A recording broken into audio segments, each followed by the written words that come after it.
एक प्रश्न बाबा मेरा है। नाम बताइए। अश्विन जी। जी अच्छा अच्छा, नाम बोलिएगा। जी जी, अश्विन जी बोल रहे हैं बाबा। हाँ जी जी बोलिए। मंगल हम चाहते हैं स्टार्ट करना, उसका विधि क्या होगा वो बताइए। सबसे पहली बात, वो हम तो आपको बताएंगे ही। सबसे पहली बात जी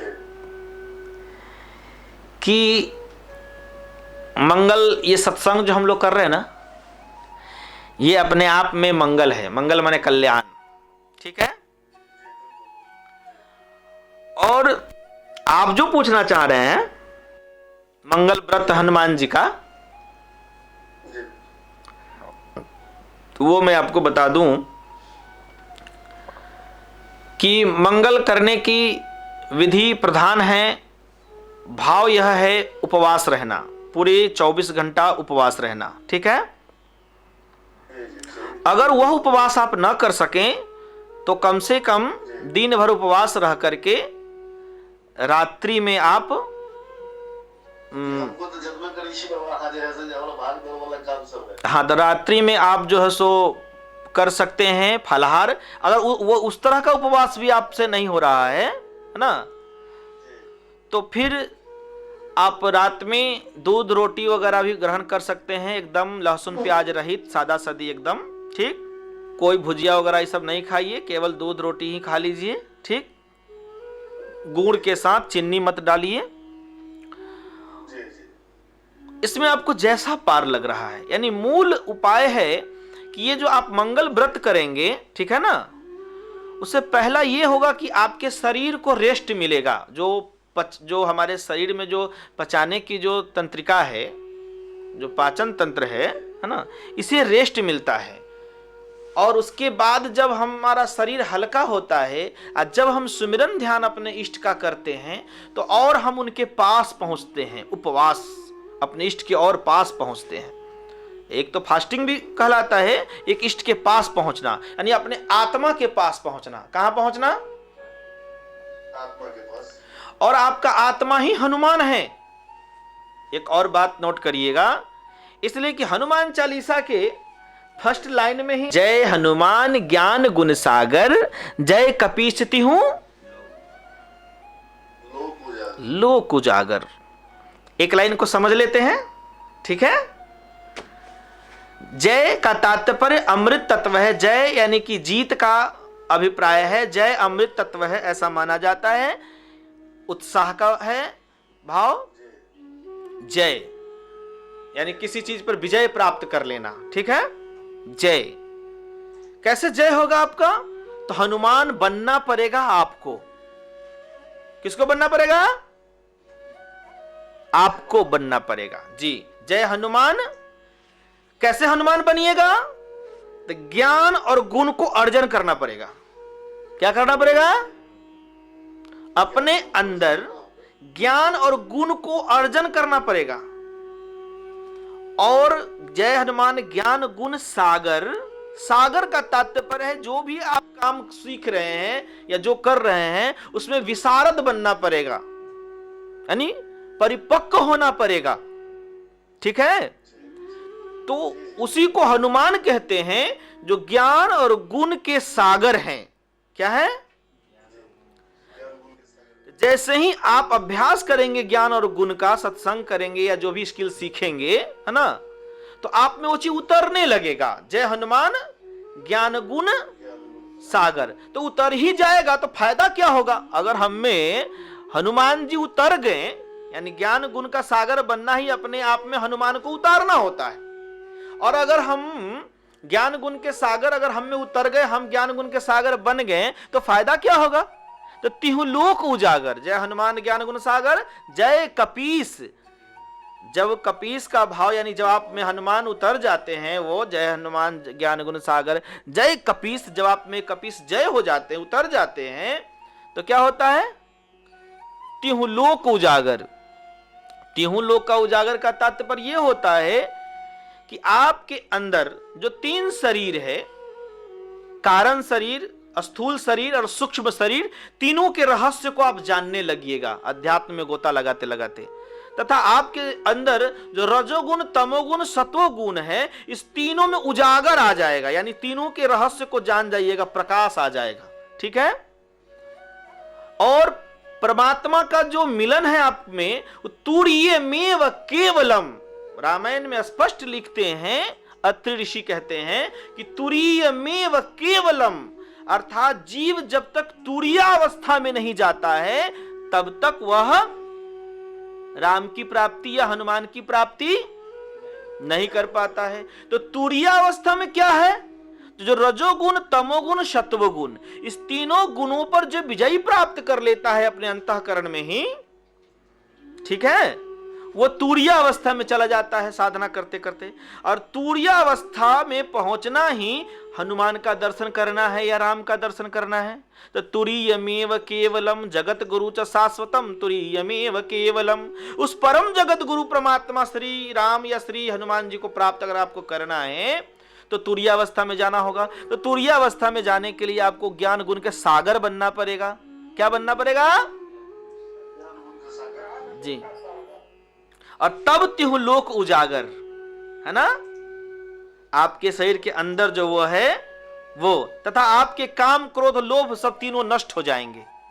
ठीक है। उजागर हो जाएगा तो काम, क्रोध, लोभ ये तीनों खत्म।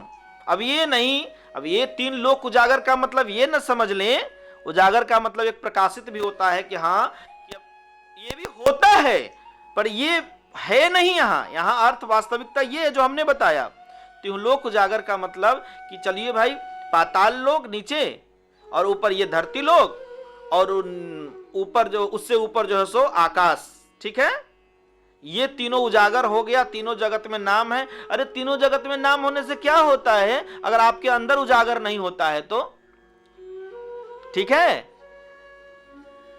आपके अंदर हनुमान को उतारना, उस उपवास के माध्यम से जो आप ध्यान करिएगा, वो जो उपवास करिएगा, व्रत करिएगा, तो उसमें आपको ध्यान करना है। ध्यान की कुछ विधियां हैं जो, इसलिए कि ये सारी चीजें, ये पूरी चीजें ये आपको यहाँ नहीं बताया जा सकता। उसे सानिध्य में ही कुछ ऐसी चीजें हैं जो ध्यान की जो प्रक्रिया है वो सामने ही बताया जा सकता है ढंग से।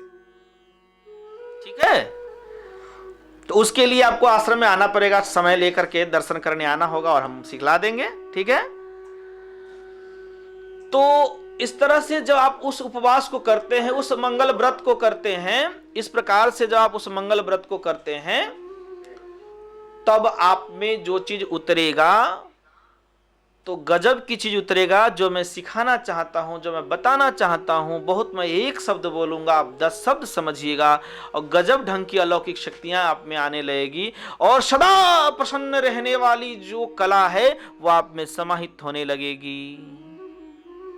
इसलिए इसी बात पर एक छोटी सी कथा मुझे याद आ गई है, सुन लीजिए। ठीक है।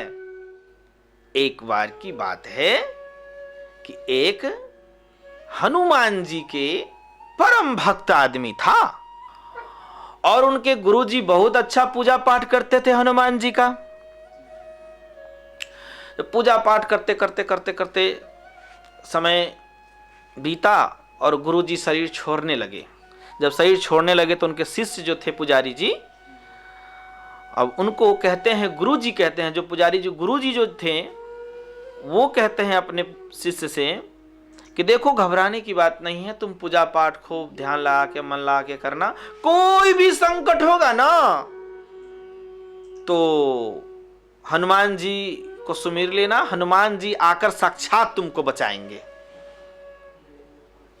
ठीक है।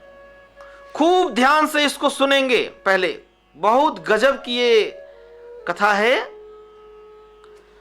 तो आप में जो है कोई भी संकट कुछ हो, कोई दिक्कत हो, आप सुमिर लीजिएगा।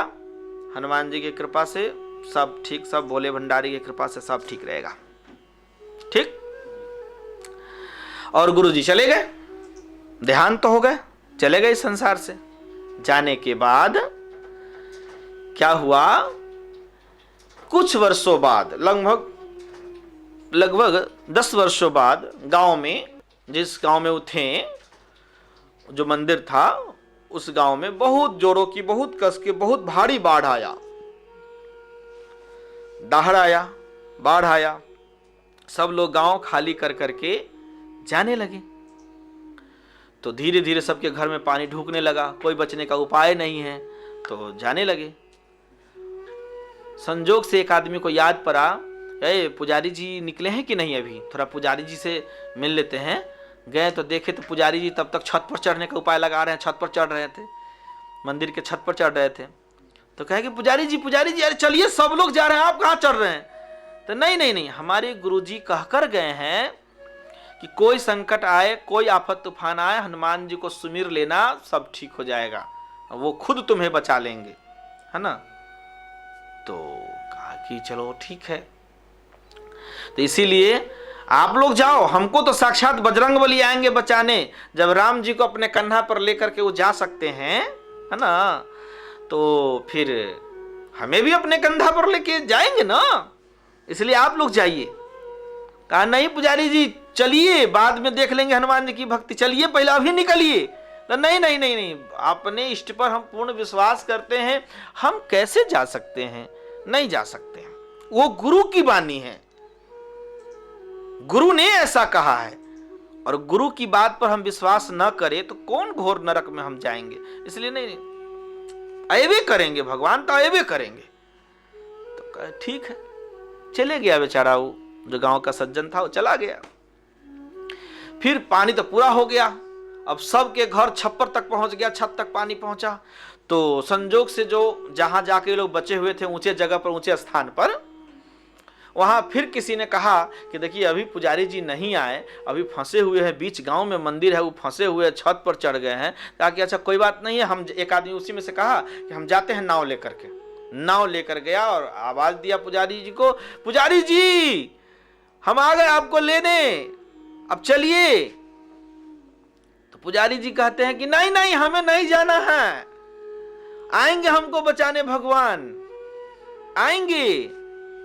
और वो बेचारा पास में गया, छत के पास तक गया, कहा कि चलिए पुजारी जी, अरे ऐसे ऐसे चलिए, अरे ठीक रहेगा, फिर माहौल ठीक हो जाएगा, पानी खत्म हो जाएगा तो पूजा पाठ करिएगा, अरे ऐसे कैसे होगा? तो नहीं आप लोग जाओ, क्या है आ गया हमको लेने, हमको साक्षात भगवान आएंगे लेने। अच्छा ठीक, बहुत समझाने के बाद भी पुजारी जी नहीं माने, वो भी सज्जन लौट गए जो नाव लेकर आए थे। अब पुजारी जी क्या करें, थोड़ा और पानी बढ़ने लगा, पुजारी जी गुंबद पर चढ़ गए, अब छत से गुंबद पर चढ़ गए, वो धीरे धीरे पानी और बढ़ने लगा, और पानी बढ़ने लगा, गुंबद से भी जो ऊपर जाने लगा तो वो त्रिशूल लगा था ऊपर मंदिर के ऊपर, तो उसे को पकड़ लिए। अब कहे कब लास्ट जगह था, पकड़ लिए, अगर हे भगवान हमको बचाने आइए, हे भगवान हमको बचाने आइए, हे भगवान हमको बचाने आइए, हे हनुमान जी हमको बचाने आइए, हमारे गुरुजी ने ऐसा कहा है, आप भी भक्त की रक्षा करते हैं, बचाइए बचाइए। संजोग से बादल कस के गरजा और एक हेलीकॉप्टर दिखा, गरजा कस के बादल, एक हेलीकॉप्टर उन्हें दिखा, कहा कि ओ शायद भगवान आ रहे हैं, लेकिन उधर रेस्क्यू वाला था, सरकार की तरफ से बचाने वाला। तो अब वो जो रस्सी पकड़ के अपना उतरा हेलीकॉप्टर से आदमी और कहा पुजारी जी चलिए चलिए, है ना। कहा कि नहीं ये आदमी सब के फेरी में हम नहीं पड़ेंगे, है ना, इधर रेस्क्यू वाला आया है बचाने सरकार की तरफ से, जो उसका टीम है। नहीं मैंने, हमको भगवान आएंगे लेने ना, आप जाइए। अरे पुजारी जी अब बहुत पानी बढ़ रहा, अब कहाँ जाइएगा, अब तो त्रिशूल को पकड़े हुए हैं, अब कहाँ जाइएगा, कहीं भी जाए वो हमको छोड़ दीजिए, हमारा भगवान हमको आएंगे, वो अंतिम तक परीक्षा लेते हैं, है ना, हमारे भगवान हमारे गुरुजी बोल के गए हैं भगवान आएंगे। और ऐसा हुआ कि वो चले गया, अब हेलीकॉप्टर चला गया, रेस्क्यू वाले लोग चले गए। अब धीरे धीरे अब भाई त्रिशूल के ऊपर कैसे चढ़े, अब और पानी बढ़ते गया, और पानी बढ़ते गया। अब जो है सो जहाँ तक थे, अब मुख पर आया, नाक पर, अब नाक से पानी ऊपर जाने का मतलब है डूबना मरना, नाक से पानी ऊपर गया, पुजारी जी समाप्त हो गए, पुजारी जी मर गए। ठीक है, पुजारी जी मर गए। तब जब मरने के बाद भगवान के धाम जब जाते हैं परलोक में, तो वहाँ भगवान से पूछते हैं कि हे प्रभु, मेरे साथ इतना बड़ा अन्याय और अत्याचार आपने क्यों किया? आपने इतना बड़ा अत्याचार और अन्याय क्यों किया, सो बताइए। कि हम इतना पुकारे ना, इतना पुकारे, फिर भी आप ना आए। इतना निष्ठुरता! क्या दुनिया के लोग आपको कहेगा? आपका नाम बदनाम हो गया है पूरा। मेरा क्या बदनामी होगा? सब तो आपका बदनामी। जिसको जितना कहना था, भाव में भक्त था, कहा। भगवान ने कहा हम बचाने आए थे ना। 3 बार गए थे तुम्हारे पास। कितने बार गए थे? 3 बार। एक बार जो पानी बढ़ रहा था, छत पर चढ़े हुए थे आप, तो गया एक आदमी, वो हम ही थे ना, वो हम ही थे। एक बार नाव से एक आदमी गया आपको लेने, जब छत तक पानी पूरा चढ़ गया तो फिर हेलीकॉप्टर से आदमी गया, हम ही थे। ईश्वर सर्वभूतानां हृदय देशे अर्जुन तिष्ठति। सब में ईश्वर विराजमान है। आपकी भला अगर कोई करना चाहता है तो आप क्यों मुंह मोड़ते हैं? कहने का तात्पर्य है, इसको जरा फ्रेश करते हैं हम, कि वो मरने के बाद किस भगवान के पास गया ये किसी ने नहीं देखा।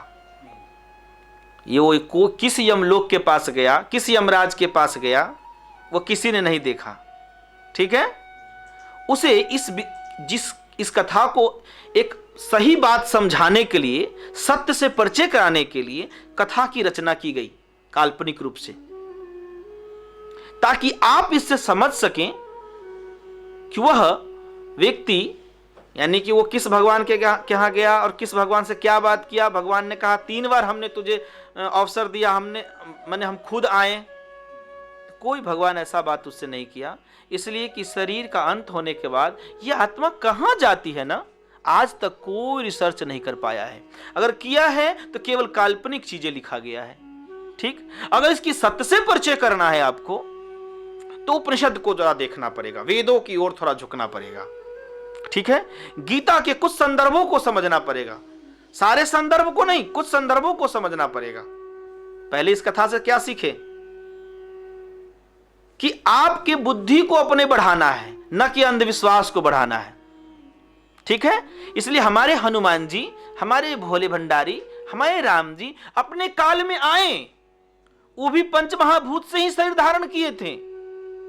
वो भी लोकोक्ति में तथा सम्मान में कवियों ने खूब रच रच कर जितनी बड़ी बड़ी वर्ड हो सके, जितनी बड़ी उपाधि हो सके, वो लिखा सम्मान में। इसलिए वो अच्छे थे, वो महाचरित्रवान थे, महावीर थे, इन सब कारणों से लिखा।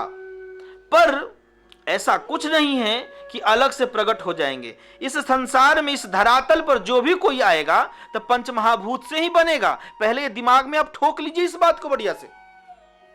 कोई भी आए, हमारे जितने, इसीलिए हमने कल के सेशन में एक बच्ची को कहा था जो कि बेटा भगवान हमारे पूर्वज हैं।